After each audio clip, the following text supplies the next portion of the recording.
don't know the long-term effects. So that scares me. I think, it's like my nan said, if it's not broke, you don't fix it, do you? And I just think maybe it is a bit broke, though. But if it's... Do we need to genetically modify it that much that it could cause damage to our health? Well, I don't think that's what they think they're doing at the moment. I'd like to understand the science behind it more. I hold my hands, but I don't understand it more, but I would. As far as my understanding of it is, David, and you're much more scientific than me, being a doctor, of course, they're not changing things to make them more rich in vitamins or to help us when we consume them. They're changing things to make them more resistant to bugs. Yeah. And I said the other day, you know, we all want food that is cheaper, that is disease-resistant, that we can multiply and have bountiful crops. You know, huge percentages of the world are going hungry, and we need to feed the planet. And the thing is about organic farming is it's very expensive, it's very wasteful, and it's difficult to get those yields because you never really know what's going to happen in terms of drought and, you know, floods and all the rest of it. Now, the thing about it is even the EU scientific advisor says it's safe. There is no evidence that it's not safe. That is a very odd study that you quoted, by the way, I think. Yes, well... I think it's very small. I'm sorry, I'm dwelling you on stuff. I don't dig out all my own facts, I should say. I mean, there have been very few studies done, so, look, you can query these. Well, the only thing I would say about it is that also, you know, my passion is to get people to eat more healthily and, you know, nutritious food. And what we do know is GM foods will bring down the cost of food, so it's affordable for most people, for everyone.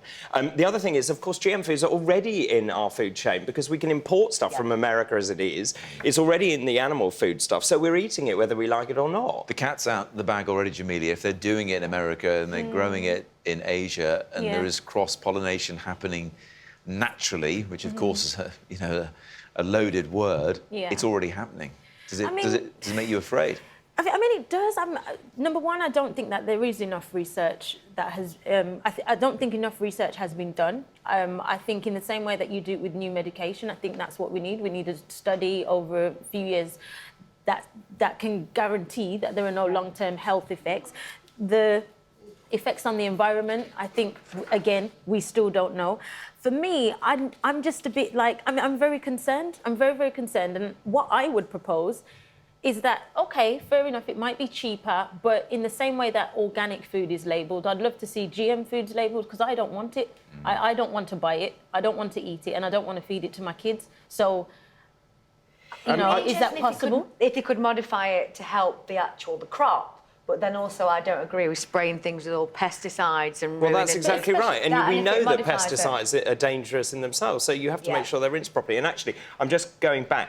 GM foods have been used for 40 years, and after 20 years of peer review and research, there's no evidence they're not safe. And Princess Anne says we have been meddling since we became an agrarian society. Since humans started farming animals and growing crops to eat, we've been meddling in it. Although, of course, people who are against that say... Well, people who are against that say, well, that's breeding is a different thing from meddling at the genetic level with a crop's makeup. Maybe I'm just thinking it through. You know, I don't... If you've got a crop and... Excuse me, it needs lots of water. If you can slightly modify, and we're not saying genetically massively modify, but slightly modify it so it uses less water. You're a doctor. Are you not concerned about the health implications, the possible health implications? I'm more worried about people having loads of sugar, loads of fat, not looking after themselves, not dieting and doing all that. This in terms of... Without genetically modifying food? Well, it's not like this Frankenstein science. We're doing a tiny bit of gene manipulation. And I tell you what doctors are doing, hang on a second, what doctors are doing is they're also genetically modifying humans who are ill at the moment. They're looking at using gene therapy to stop people being ill. And are you going to stop doing that as well? Do feel free to comment and give us a thumbs up if you feel inclined. For more clips from the show and exclusive behind-the-scenes videos, click here. If you're new to the channel, click the subscribe button here to be automatically informed when new videos are available. Links to our other social media platforms can be found in the description. Thanks for watching.